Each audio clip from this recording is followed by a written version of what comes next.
Welcome, स्वागत है आपका आपके अपने चैनल लूप्स एंड लॉजिक में। आज की क्लास में हम नमपाई सीरीज को कंटिन्यू करेंगे और पढ़ेंगे चैप्टर 4 और हमारा चैप्टर 4 है अरिथमेटिक ऑपरेशंस। तो बेसिकली इस क्लास में हम देखेंगे कि अगर आपको दो एरे को ऐड करना है तो वो कैसे कर सकते हैं, उस पर और भी जितने भी अरिथमेटिक ऑपरेशंस लगाने हैं वो कैसे लगा सकते हैं, अगर आपको कोई स्केलर वैल्यू सारे एलिमेंट्स में ऐड करना है वो कैसे कर सकते हैं, और इसी पे आज का पूरा हमारा टॉपिक रहेगा। तो बिना कोई देरी किए आरंभ करते हैं।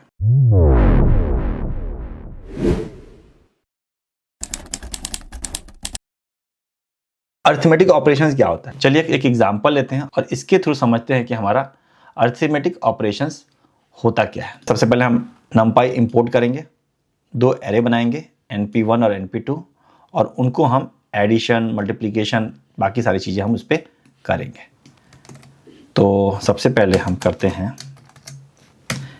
दोनों एरे को हम प्रिंट करके देखते हैं। अरे 1 को प्रिंट कर देंगे और उसी तरह से हम अरे 2 को भी प्रिंट कर देते हैं, ताकि जब हम इस पे ऑपरेशन करेंगे तो आपको समझ में आएगा कि वो दिखता कैसे है। तो एरे 1 हमारा ये हो गया और एरे 2 आपका ये हो गया। अब मान लीजिए इनके एलिमेंट्स को आपको ऐड करना है। तो अगर आपको ऐड करना है तो सिंपल क्या करना है, आप एरे 1 प्लस एरे 2 कर दो। ये क्या होगा, एलिमेंट्स को ऐड करेगा। सेम चीज़ हम लिस्ट में करते थे, बट लिस्ट में ऐड नहीं करता, उसके एलिमेंट्स को ऐड नहीं करता, बल्कि वो लिस्ट को कॉन्कैट कर देता। बट यहाँ पे हम इसको ऐड कर सकते हैं। तो आप समझ सकते हैं कि प्लस जो ऑपरेटर है इसको हमने कैसे डंडर फंक्शन के थ्रू लिस्ट में अलग तरीके से इसको यूज़ किया है और अरे में इसको अलग तरीके से यूज़ किया है। तो ये देखिए, फर्स्ट एलिमेंट के साथ ऐड हो गया, सेकेंड के साथ, थर्ड के साथ, फोर्थ के साथ।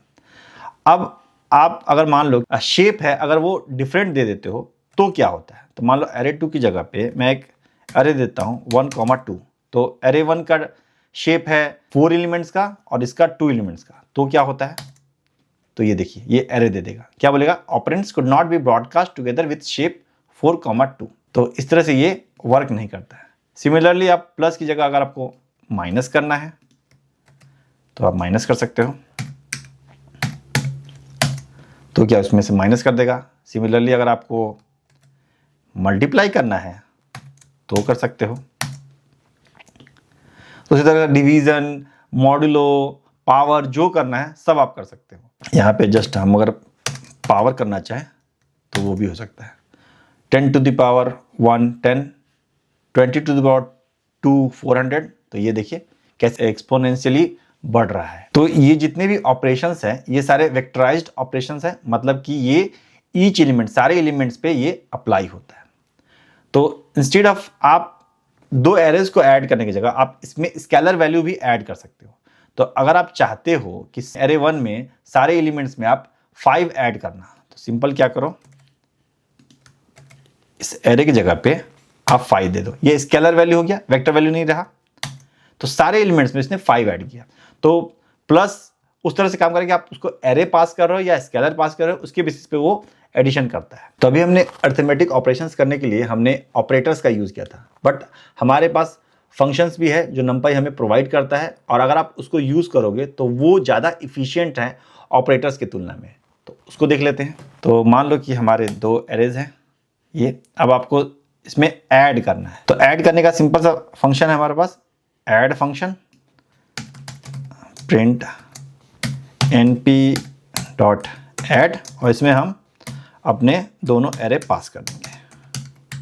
तो पहला एरे जो होगा वो होगा प्लस एरे 2, इस तरह से ये वर्क करेगा। अगर आप एरे 2 पहले देते हो तो एरे 2 प्लस एरे 1, तो जस्ट एक्चुअली सब्सट्रैक्शन में या डिवीजन में वो मैटर करेगा, एडिशन में तो मैटर नहीं करता है। तो ये देखिए सिंपल से इसको ऐड कर दिया। इसी तरह से अगर आपको इसको सब्सट्रैक्ट करना है तो हमारे पास है सब्ट्रैक्ट फंक्शन, एरे 1 में से एरे 2 को सब्ट्रैक्ट कर देगा। तो ये हो गया। सिमिलरली अगर मैं इसका पोजीशन चेंज कर दूँ, एरे 2 पहले दे दूँ और एरे 1 बाद में दूँ, तो क्या होता है, तो ये देखिए ये नेगेटिव हो जाएगा। तो इस तरह से आपके पास और भी फंक्शंस हैं, जैसे कि subtract function, multiply, divide, floor divide, आपका मॉडुलो और पावर। अगर मान लो कि आप डिवाइड करते हो 0 से तो क्या होगा, वो एरर देगा या क्या होगा, तो यहाँ पे क्या होता है कि एक वार्निंग देता है और उसी के साथ वो एक वैल्यू देता है, इनफाइनाइट वैल्यू या फिर नॉट अ नंबर, इस तरह से आपको वो वैल्यूज देता है। तो लेट्स सी कि वो कैसे काम करता है। तो मान लो कि हम डिवाइड करते हैं, डिवाइड एरे 1 में से हम डिवाइड करते हैं 0 से, तो क्या होता है देखते हैं। देखिए ये आपका वार्निंग दे दिया, run time warning, divide by 0 encounter in divide, ये देखो तो डिवाइड बाय 0 इनकाउंटर हो गया, लेकिन देखो जो वैल्यू ये यहाँ रिटर्न किया ये इनफाइनाइट वैल्यू रिटर्न किया। तो इसके मतलब ये है कि अगर आप किसी भी नंबर को 0 से डिवाइड करते हो तो वो इन्फिनिटी हो जाएगा, वही होता है। अब वो हर प्रोग्राम का हर जगह का अलग अलग फंडा है, बट नमपाई में वो उसको इनफाइनाइट बोल देता है, और लेकिन आपको एक वार्निंग दे देगा, एरर नहीं होगा, एक वार्निंग आपको जरूर दे देगा। यहाँ पे एक और चीज आपने देखा कि हम यहाँ पे फंक्शन के थ्रू भी स्केलर वैल्यू पे भी हम ऑपरेशंस कर सकते हैं। एक चीज और देख लेते हैं कि अगर मान लो कि आपको स्केलर वैल्यूज ही दोनों स्केलर वैल्यू दोगे तो क्या होता है। तो मान लो 0 दिया और 1 दिया तो क्या होता है, तो भी वो ऐसे ही काम करेगा और आपका आउटपुट भी एक स्केलर वैल्यू आएगा, एक वेक्टर वैल्यू नहीं आएगा। जैसे यहाँ पे वेक्टर दे रहा था वैसा नहीं, यहाँ पे एक स्केलर वैल्यू ही देगा। अब हमारा नेक्स्ट टॉपिक है ब्रॉडकास्टिंग इन अरिथमेटिक ऑपरेशंस। तो मैंने ब्रॉडकास्टिंग बताया था ना कि क्या होता है कि आपको एक रो को अगर आप 2 कॉलम से मैच कराना चाहते हो तो वो दोनों को ब्रॉडकास्ट कर देगा, लेकिन अगर 2-2 दिए हो तो वो एक एक करके मैच करेगा। तो जैसे कि अभी क्या हो रहा था यहाँ पे कि हम array_1 और array_2, ये एक एरे हो गया हमारा, और एक और एरे हम देते हैं array_2_1। यहाँ पे हम इसको 2D एरे बना देते हैं।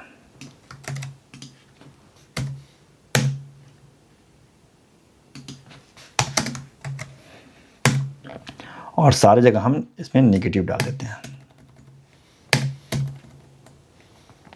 अगर आप करोगे प्रिंट अंडर array_1 और array_2, इन दोनों को ऐड करोगे तो क्या करेगा, ये तो 1D एरे है और ये 2D एरे है। तो ये जो 1D एरे है ये सारे रो में दोनों को ये काइंड ऑफ ऐसे करेगा कि इसको बिहेव करेगा कि ये 2D एरे है और सेम रो को 2 रो बना देगा। तो अगर आप इसको प्रिंट करके देखो तो ये देखो, इसमें भी इसने ऐड किया 10 20 30 और इसमें भी इसने ऐड किया 10 20 30। तो इसी को बोलते हैं ब्रॉडकास्ट। तो जब भी आपका शेप डिफरेंट हो जाता है तो नंपाई ट्राई करता है कि उसको ब्रॉडकास्ट करने का। अगर वो कर पाया तो ठीक है, नहीं कर पाया तो वो एरर दे देगा। तो अगर मान लो कि यहाँ पे आप 10 और 20 ही देते हो तो देखते हैं कि ये देखिए यहाँ पे ये ब्रॉडकास्ट नहीं कर पाया क्योंकि शेप डिफरेंट है। तो अगर ये शेप आपका 3 हो जाता, मतलब कि इसमें भी 3 कॉलम है, इसमें भी 3 कॉलम है, तो वो उसको इजीली ब्रॉडकास्ट कर पाता है। तो यहाँ तो ये ब्रॉडकास्ट कर लिया, लेकिन सिमिलरली आप अगर ऑलरेडी एलिमेंट दिए हो उसमें तो उसको ब्रॉडकास्ट करने की जरूरत नहीं है, वो सिंपली उसको ऐसे ही ऐड कर देगा। तो यहाँ पे देखो ये वाले इसमें ऐड हुए और ये वाले इसमें ऐड हुए। तो अगर रोज मिसिंग है तो वो ट्राई करेगा उसी रोज को सारे को ब्रॉडकास्ट करने का। अगर वो कर पाया तो ठीक है, वेल एंड गुड, अगर नहीं कर पाया तो वो आपको एरर दे देगा, और अगर ऑलरेडी प्रेजेंट है तो वो सिंपली उसको एज इट इज ऐड कर देगा। तो ब्रॉडकास्टिंग काफ़ी हेल्पफुल होता है। मान लो कि आपका एक एरे है जिसमें मल्टीपल रोज है, बट दूसरा एरे है उसमें सिंगल रो है, सिंगल रो को सारे रो में ऐड करना है, तो आप ब्रॉडकास्टिंग के थ्रू इजीली कर सकते हैं। आपको ऐसा नहीं कि आपको एक नया एरे बनाना पड़ेगा जिसमें सेम रो को मल्टीपल सारे रोज में देना होगा, इसको जो देने की जरूरत नहीं है, वो नंपाई खुद से टेक केयर कर लेगा। अब हम देखते हैं एग्रीगेशन फंक्शंस। तो एग्रीगेशन फंक्शंस क्या होता है? तो बेसिकली एग्रीगेशन का मतलब क्या है कि आपको कोई लिस्ट दिया है, उसको एग्रीगेट करना है, उसको सारे का एक समरी निकालना है, उसी को एग्रीगेट बोलते हैं। तो अगर मान लो कि हमारे पास इस एरे में ये एरे है, इसका टोटल जो एलिमेंट्स है इसका सम क्या है, अगर वो निकालना है तो आप उसको एलिमेंट्स को सम कर। तो सम निकालने का सिंपल सा तरीका है print np dot sum and then you will pass the array.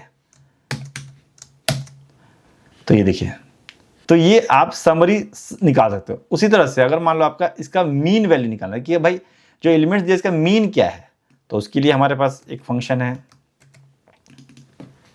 Mean function, तो इसके थ्रू इसका मीन निकालेंगे। इस तरह से आप मीडियन, स्टैंडर्ड डेविएशन, वेरिएंस, बहुत सारे जो भी एग्रीगेशन के लिए यूज होता है सारे हमारे नमपाई में है। अब आप चाहते हो कि जैसे कि ये एरे 1 है, एरे 1 को यहाँ प्रिंट पहले कर लेते हैं। अब आप चाहते हो कि रो वाइज जो सम है वो आपको मिले या कॉलम वाइज सम है वो मिले, कि मतलब कि इस रो का कितना सम है, इस रो का कितना सम है, वो कैसे कर सकते हो? तो उसका एक तरीका है, लेट मी शो यू। पहले इसको हम एग्जीक्यूट करते हैं, उसके बाद समझते हैं कि ये कैसे वर्क करता है।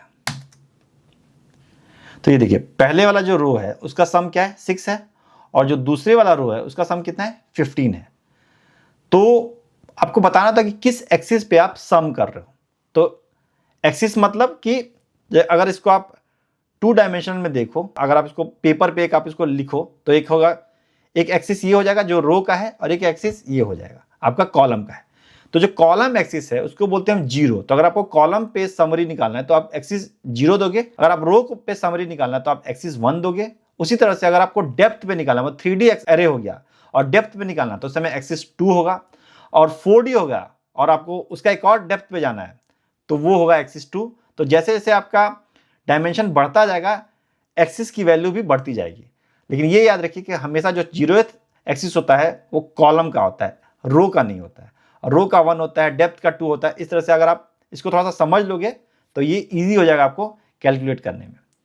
तो अगर मान लो आप कॉलम वाइज निकालना चाहते हो तो एक्सिस इक्वल टू आप 0 दे दो। तो देखो, पहला कॉलम का सम 5 है, इसका 7 है, इसका 9 है। देखिए ऐसे ही आ गया।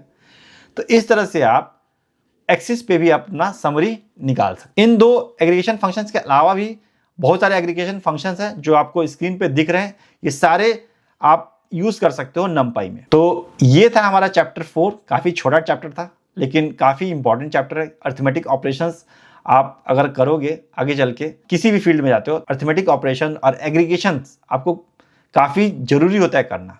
तो आई होप कि ये आपको समझ में आया होगा। अगर आपको समझ में नहीं आया है या फिर आपको कोई डाउट है तो आप कमेंट कर सकते हैं, मैं ट्राई करूंगा उसको आंसर करने। मिलते हैं नेक्स्ट क्लास में, तब तक कीप लर्निंग।